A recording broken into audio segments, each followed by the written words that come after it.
ప్రతి చిన్న అంశానికి స్పందించేసేటటువంటి మహానుభావులు మన దేశంలో ఒక బంగ్లాదేశ్లో జరుగుతున్నట్టు హిందువుల మీద ఊచకోతలకు సంబంధించి ఇక్కడెవరు ఎందుకు స్పందించరు అనేది మనం ఇంతకుముందే మాట్లాడుకున్నాం. సెలబ్రిటీల్లో ఒక రాణి ముఖర్జీ కావచ్చు, తర్వాతన ఏది కంగనా రనౌత్ కావచ్చు, ఇట్లాంటి వాళ్ళు ఒక ఇద్దరు ముగ్గురు మహిళా హీరోయిన్లు మాత్రమే నిజంగా వాళ్ళు స్పందించారు. హ్యాట్స్ ఆఫ్ చెప్పాలి. మగ హీరోలకు ఎవరికి ధైర్యం చాలనటువంటి పరిస్థితి.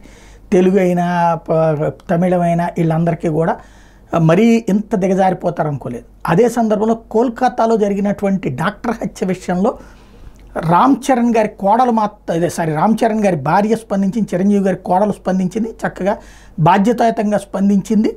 ఆవిడ కూడా వైద్యురాలు కావడం వలన కావచ్చు, ఆసుపత్రి నిర్వాహకురాలు కావడం వల్ల కావచ్చు, ఆమెలో ఉన్నటువంటి ఫీలింగ్. ఉపాసన కామినేని కీలకమైనటువంటి వ్యాఖ్యలు చేశారు, ఆవేదన వ్యక్తం చేశారు. కొందరిలో కనీస మానవత్వం ఉండటం లేదని విచారం వ్యక్తం చేశారు. మానవత్వాన్ని అపహాస్యం చేసే ఘటన ఇది అని పేర్కొన్నారు. సమాజంలో అనాగరికత కొనసాగుతుంటే మనం ఎలాంటి స్వతంత్రాన్ని జరుపుకుంటామని ఆమె ప్రశ్నించారు. దేశ ఆరోగ్య సంరక్షణకు మహిళలే వెన్నెముక అని తెలిపిన ఉపాసన ఈ రంగంలోని వర్క్ ఫోర్స్లో 50% పైగా మహిళలే ఉన్నారని చెప్పారు. అంతేకాకుండా పలు అధ్యయనాలు మహిళా హెల్త్ వర్కర్లు రోగులతో ఎక్కువ సమయం గడుపుతున్నట్టు తేల్చాయని కూడా గుర్తు చేశారు.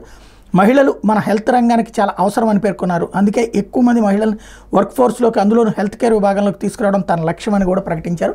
యాక్చువల్గా ఉపాసన స్పందన అన్నటువంటిది చాలా మానవత్వంతో కూడుకున్నది. అలాగే మహిళలు డిసప్పాయింట్ కాకుండా ఎంకరేజ్ చేసేటటువంటి రూట్లో సాగింది.